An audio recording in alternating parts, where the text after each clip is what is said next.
तुम जानते भी हो ये कौन है? और यही सवाल इस पूरी कहानी की आत्मा है। क्या किसी ने यह जानने की कोशिश की कि जिसे सब पागल कह रहे हैं वह असल में कौन है?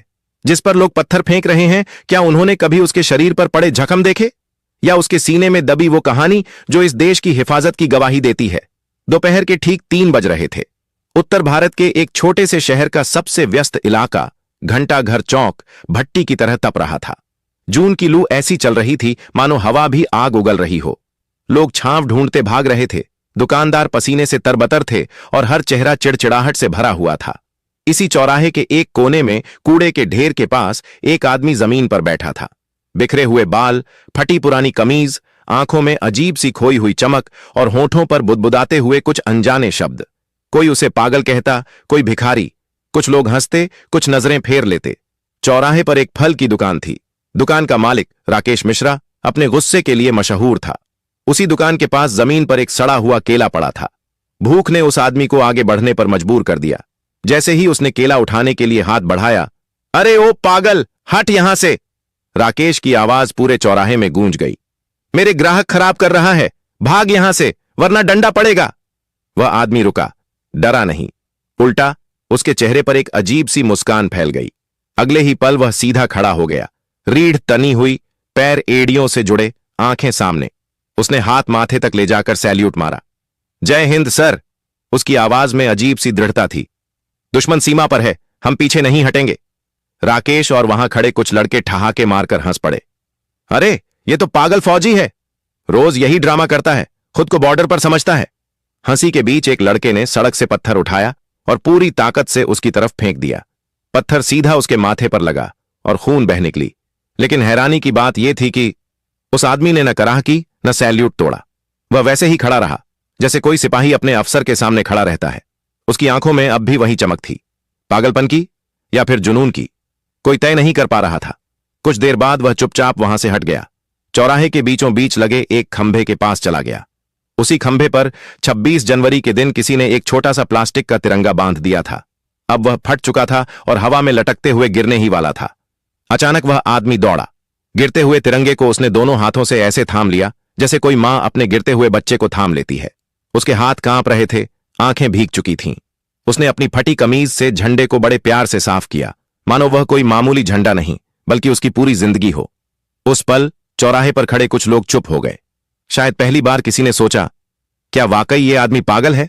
उसने झंडे को होठों से लगाया जैसे कोई पवित्र चीज हो, फिर बड़ी सावधानी से अपनी जेब में रख लिया। आसपास खड़ी भीड़ फुसफुसाने लगी। देखो देखो नौटंकी, अब यह पागल झंडा लेकर नाचेगा।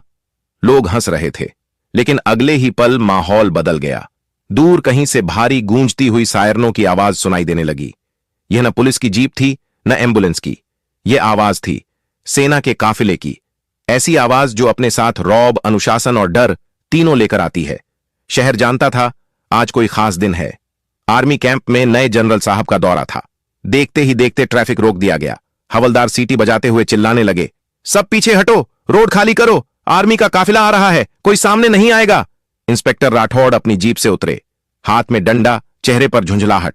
उनकी नजर सीधे उसी आदमी पर पड़ी जो अब भी सड़क किनारे खड़ा होकर उस फटे हुए तिरंगे को सीधा करने की कोशिश कर रहा था। ए पागल! इंस्पेक्टर गरजे, दिखाई नहीं देता? बड़े साहब आ रहे हैं, उधर जा, गटर के पास बैठ, तेरी बदबू से साहबों का मूड खराब हो जाएगा, भाग यहां से। उन्होंने उसे जोर से धक्का दिया। वह आदमी लड़खड़ाया लेकिन गिरा नहीं। उसने फिर से खुद को संभाला, इंस्पेक्टर की तरफ देखा और उन्हें भी सैल्यूट ठोक दिया। सर, मिशन पूरा हुआ। उसकी आवाज सपाट थी लेकिन आत्मविश्वास से भरी। Reporting for sand duty sir. Inspector ने माथा पकड़ लिया। हे भगवान! फिर 2 हवलदारों को इशारा किया, इसे पकड़ो और पीछे खड़ा कर दो। हवलदारों ने उसे पकड़ा और भीड़ के पीछे धकेल दिया।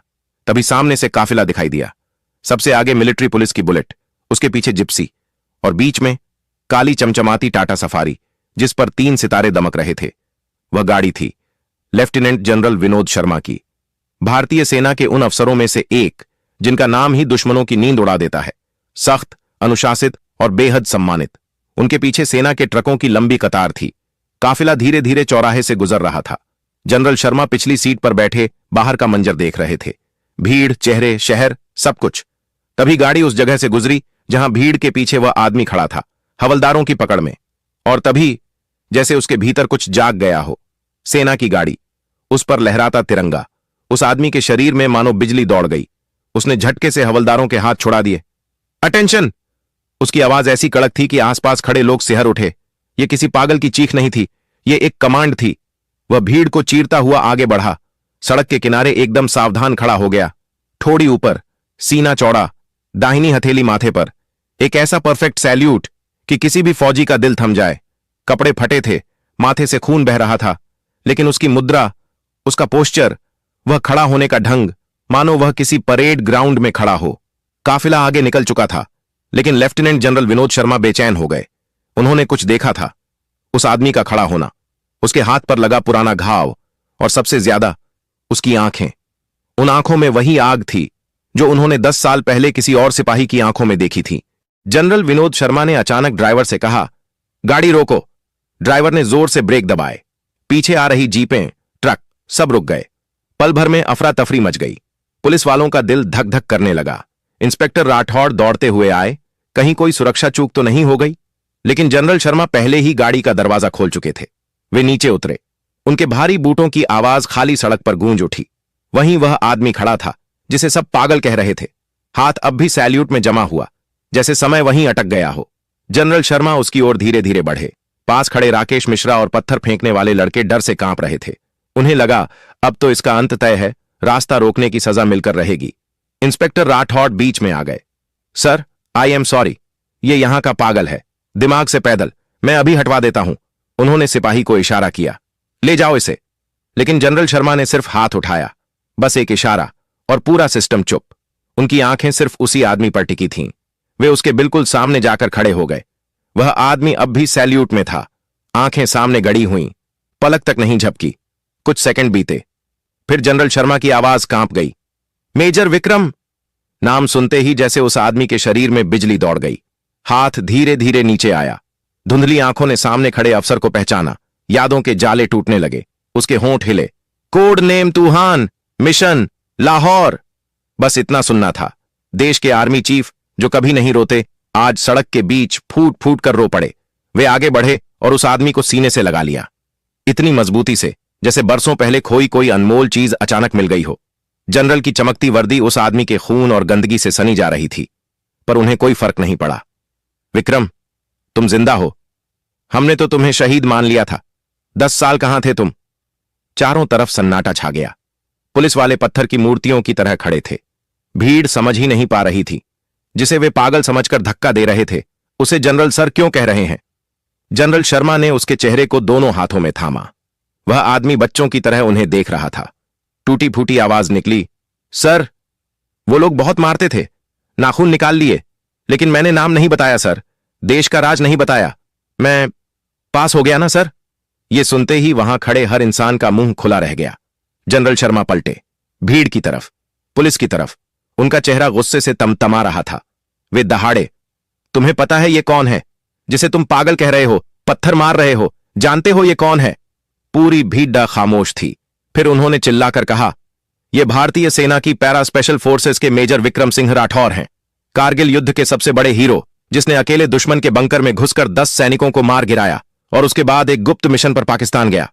हवा जैसे थम गई और लोगों की आंखों के सामने पागल नहीं, एक जिंदा शहीद खड़ा था। हमें खबर मिली थी कि वे पकड़े गए और मार दिए गए। जनरल विनोद शर्मा की आवाज लड़खड़ा गई, शब्द जैसे गले में अटक रहे हों। लेकिन सच यह है कि वे दुश्मन की जेलों में सड़ते रहे पूरे 10 साल। सोच सकते हो 10 साल तक उनके साथ क्या क्या हुआ होगा? जनरल ने गहरी सांस ली और बोले, उन्हें तोड़ दिया गया। दिमाग, यादें, पहचान सब छीन ली गई। और जब किसी तरह वे वतन लौटे तो क्या मिला? मेरे ही देश के लोगों ने मेरे ही हीरो को भिखारी बना दिया। उनकी आंखों में आंसू चमकने लगे। शर्म आती है मुझे। जिस आजादी की हवा में तुम सब सांस ले रहे हो, वो इसी आदमी की कुर्बानी से बह रही है। इसने अपनी जवानी दे दी, अपना परिवार खो दिया, अपना मानसिक संतुलन गंवा दिया, सिर्फ इसलिए कि तुम सुरक्षित रहो। और बदले में तुमने क्या दिया? राकेश मिश्रा, दुकानदार, सिर झुकाए खड़ा था। पत्थर फेंकने वाले लड़के भीड़ में दुबक गए। इंस्पेक्टर राठौड़ की आंखें भी भर आईं। तभी वह आदमी जिसे अब तक सब पागल कह रहे थे, चुपचाप अपनी जेब में हाथ डालता है। वहीं मुड़ा तोड़ा प्लास्टिक का तिरंगा निकालता है। कांपते हाथों से वह झंडा जनरल साहब की ओर बढ़ाता है और मासूमियत से कहता है, सर, झंडा गिरना नहीं चाहिए। देश बचा लिया ना हमने। जनरल विनोद शर्मा ने तिरंगा लिया, उसे माथे से लगाया, फिर तुरंत मेडिकल ऑफिसर को आवाज दी, अभी एम्बुलेंस बुलाओ, मेजर को मिलिट्री हॉस्पिटल ले जाया जाएगा। यह वीआईपी ट्रीटमेंट है, एक भी कमी बर्दाश्त नहीं होगी। इसके बाद जो हुआ उसने सबको अंदर तक हिला दिया। जनरल साहब ने खुद मेजर विक्रम के फटे कपड़े ठीक किए, अपनी जेब से कंघा निकाला, उनके बिखरे बाल संवारे और फिर सबके सामने उन्हें सैल्यूट किया। अगले ही पल हजारों की भीड़ तालियों से गूंज उठी। जय हिंद, जय हिंद। जनरल साहब ने मेजर विक्रम का हाथ थामा और उन्हें अपनी सफारी गाड़ी में बैठाया, उसी सीट पर जहां हमेशा जनरल बैठते थे। जब काफिला आगे बढ़ा तो मेजर खिड़की से बाहर देख रहे थे। उनके चेहरे पर अजीब सा सुकून था, जैसे कोई भटका हुआ इंसान आखिरकार अपना घर पा गया हो। बाद में सच सामने आया, पाकिस्तान ने उन्हें पागलों की तरह बॉर्डर पर छोड़ दिया था, क्योंकि उनकी याददाश्त जा चुकी थी। भटकते भटकते वे इस शहर तक आ पहुंचे थे। इलाज के बाद मिलिट्री हॉस्पिटल में उन्हें याद आया, वे कोई पागल नहीं थे, वे एक फौजी थे। आज वे अपने घर में हैं। सेना ने उन्हें पूरा सम्मान दिया, पूरा वेतन दिया, वह सब जिसके वे हकदार थे। लेकिन कहानी यहीं खत्म नहीं होती। एक सवाल रह जाता है, क्या हमें हर बार किसी जनरल के आने का इंतजार करना पड़ेगा, किसी हीरो को पहचानने के लिए? हमारे आसपास कितने ही लोग सड़कों पर भटक रहे हैं, किसी हादसे, किसी जुल्म, किसी दर्द के शिकार, और हम बिना जाने उन्हें पागल कह देते हैं। उस दिन राकेश मिश्रा और पूरे शहर ने एक कसम खाई कि वे कभी किसी लाचार का मजाक नहीं उड़ाएंगे, क्योंकि फटे हुए कपड़ों के नीचे एक सम्राट भी हो सकता है। मेजर विक्रम ने यह साबित कर दिया। एक फौजी का शरीर टूट सकता है, पर उसका जमीर और उसकी देशभक्ति कभी नहीं मरती। दोस्तों, अगर यह कहानी आपके दिल तक पहुंची हो तो इसे आगे जरूर शेयर करें, ताकि दुनिया भारत के वीर सपूतों को